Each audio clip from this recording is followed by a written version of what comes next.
Firstly, I'd like to acknowledge the members of the board of Haven. Clearly you do a wonderful job stewarding this organisation.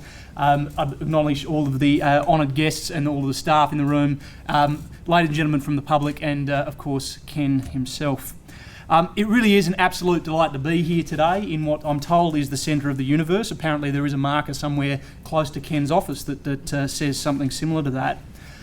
I understand that many of you in the room were expecting the Premier to be here today, and whilst Terry is obviously a more than adequate replacement for that, I will clarify my participation is simply reflective of the fact that Ken ran through a long list of everybody he knew and thought, I'm running low on stocks here. He decided to call the only person who he knew would have no commitments of any importance, and here I am. In fact, he rang me, he said, Scott, you'll come to the opening of an envelope. Would you like to come to our annual stakeholder meeting? Why not? But no, it really is great to be here, and I think it's great that we've got Terry, because Terry will actually share all of the relevant information, and I just get to talk about some of the fun things we do, because of course the key difference is Terry is an academic and I'm a practitioner, and Terry's job is really to look at what Haven does in practice and say, does that work in theory? So, as Chair of Power Housing Australia, and I just want to mention Power Housing and put some context on that, it's a national network of 28 large leading community housing providers. Between those 28 providers, we manage 38,000 units of housing, and most importantly, we provide a home between us for 80,000 people. That network, by the way, was founded here in Bendigo. Haven were a key player in that founding, and as you would expect, Ken was a key driver.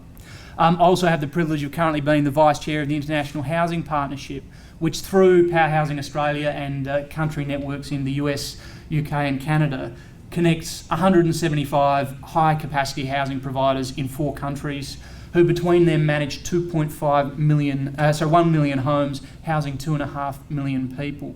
We're very fortunate to be able to tap into the strength of those networks and draw on some of their ideas. So as I was flying into Melbourne today, or as Ken tells me, the southern suburbs of Bendigo, at that regional airport out there, I was thinking about Haven and what it's achieved. And let me say this at the start, and no, Ken didn't put me up to this, and no, he didn't email me these exact words, but I actually do consider Haven to be one of the leading community housing providers in this country. And more than that, I think in Victoria, it is the leading organisation in providing integrated housing and homelessness support. It is really an outstanding model, and one that I think creates enduring value for the communities that you serve. So in reflecting on that and reflecting on why we're here, I thought first I might offer some thoughts on why do we need organisations like Haven?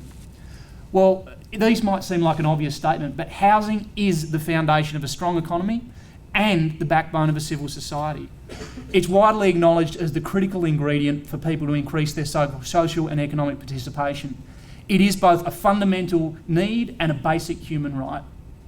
However, we find ourselves in a situation across this country, and ever more so in jurisdictions such as Victoria, where housing is no longer treated as a right, but rather it's something that's rationed, it's considered a privilege, and we have far too many people who are left out.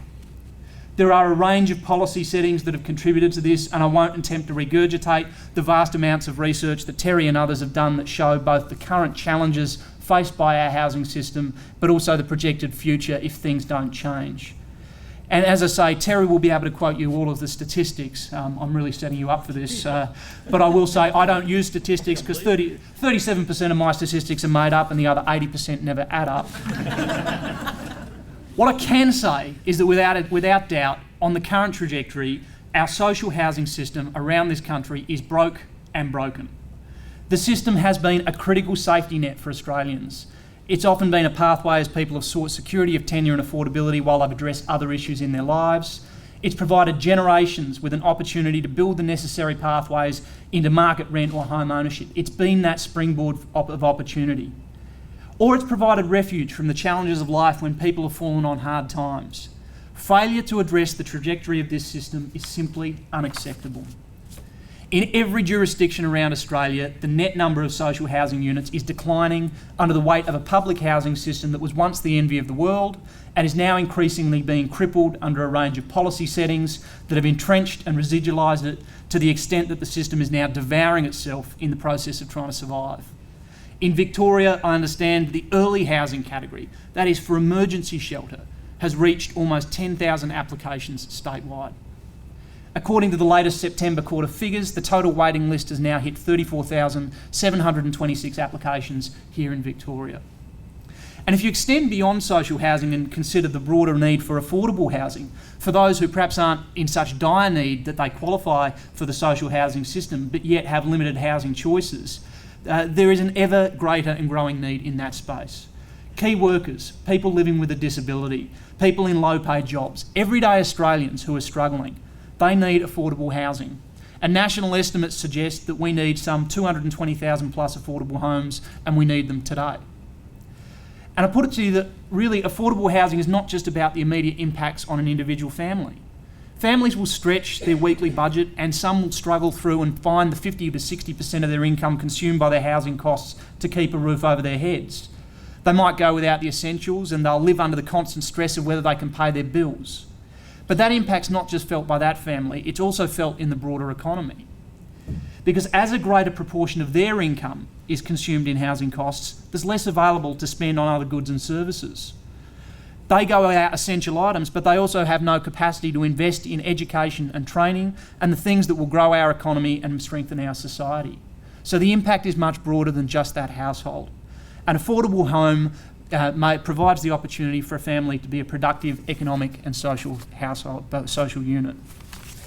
So if we accept that housing is the foundation of a strong economy and the backbone of a civil society, and if we accept that the social housing system has been and remains in a state of decline, and if we further accept that the need for affordable housing has broad impacts and there's both a pressing social and an economic argument for addressing these issues, then the question must be, what are the solutions for the future?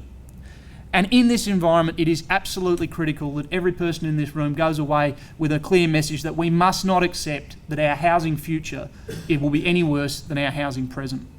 In fact, to do so would be to accept the further deterioration of the very things that are fundamental to modern life here in Australia.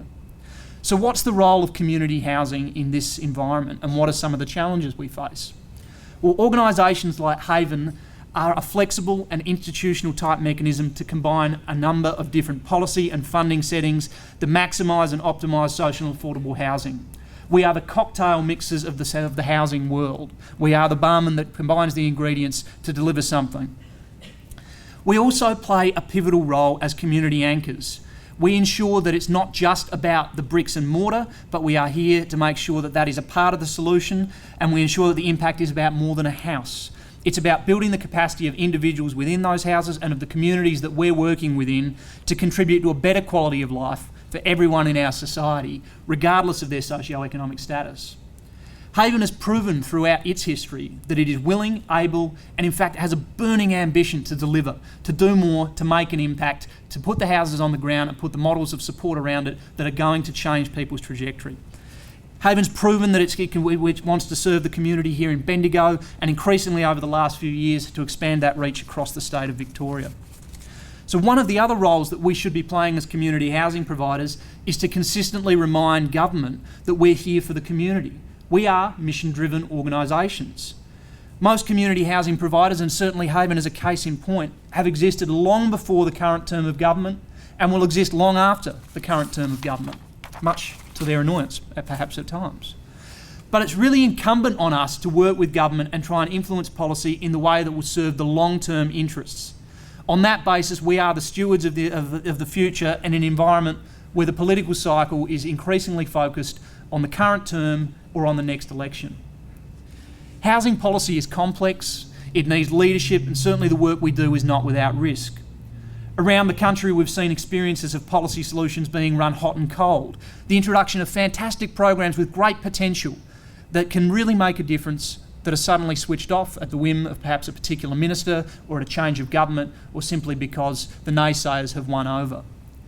At the moment, around the country, we see governments in New South Wales and my home state of South Australia that, for example, are pursuing mechanisms of transfer and other programs that will grow the role of community housing and strengthen their housing systems as a result.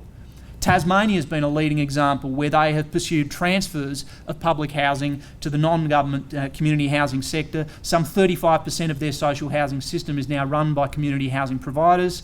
who are partnering with government and partnering with the private sector and reforming the system there for the better. As I said, housing is a long-term proposition. Developing housing is a long-term proposition. The time involved in putting the projects together and delivering them often takes years. And it's wonderful to see some of those outcomes being celebrated for Haven here in terms of the planning, and I know the years of effort that have gone into delivering projects like the Sydney Mire project here. But then the funding and the operation of those houses has to be considered through a long-term lens, and I think we heard Sue mention that in some of the clips we saw there. Programs such as the National Rental Affordability Scheme have opened some opportunities and opened the doors to new ways of doing things. They've opened the door to new sources of capital that might help us to address the issues of social and affordable housing. And when we increasingly hear, encouragingly so I would say, from our sectors in the private, our colleagues in the private sector, this emerging view that affordable housing is in fact essential public infrastructure. And that in fact, if that's framed that way, new capital can flow into the system. And it can provide an appropriate risk-adjusted rate of return. And that will attract the skills and the commercial discipline of our private sector partners, as well as new sources of capital that are part of the solution. But in order to achieve this, what we need is stability in policy settings. Victoria has been a leader in building a multi-provider system that starts to shift away from a single public housing model to a multiple provider system, encouraging community housing providers who are responsible stewards of public resource and the community interest. And Haven HomeSafe has certainly been a beneficiary of and a leader in capitalising and working with government on these programs. However, my observation is that a lack of policy certainty, a lack of commitment to the future and a lack of direction it threatens to derail and devalue the considerable work that has already been done towards this outcome. And whilst I'm not sure if there's anyone from government in the room, the key message I would give is that predictable, replicable and scalable funding and policy settings are critically important, but most important is a strategic commitment over the long term. They are the critical ingredients that you need to build a stronger housing system. Now, community housing providers, we are not the silver bullet, but we are a part of the solution. And I would strongly encourage the policymakers in Victoria to reclaim the leadership they've previously demonstrated in the social housing space and build a viable, strong and independent community housing sector that they can partner with and that can partner with the private sector. Take the opportunity to be authors of the future and not victims of the past. But of course, it's not just the role of government. It's also the role of community housing providers to bridge the gap between government and the private sector, to partner with the private sector and to draw in new sources of capital and expertise that can be applied to further the mission that we serve, and also to earn that appropriate rate of return. I keep coming back to that because it's so important that private capital will be attracted into spaces where it can make an appropriate return. And I think that we as community housing providers play a role in helping to be part of that solution that will drive change in this system. And it's been wonderful to see that Haven has been doing a number of projects where it is drawing in increasingly significant players in the private sector to be part of the solution they're offering. And part of that funding mix then, of course, extends, and we've heard in the short clip already, into the philanthropic sector. And where philanthropic capital can play an ever-increasing role is in demonstrating how these blended capital solutions, as I call them, can change the outcome. If you take a little bit of philanthropic money, if you take a little bit of subsidy from government and you mix it together, as I say, we are the cocktail mixers of the housing world, and we put it together with private capital, we can do more. We can put together the bricks and mortar solution and we can put together the service programs that will ensure that we're changing the trajectory of the residents that are living in those homes. So to any philanthropists in the room, I'd say, firstly, thank you. Your work and your capital is greatly appreciated. But secondly, the use of your capital can strategically influence and lead both government and the private sector. And philanthropic capital has a significant power to show the private market and government how things can be done differently, to make them comfortable, to get them involved and to show them that we can do more together.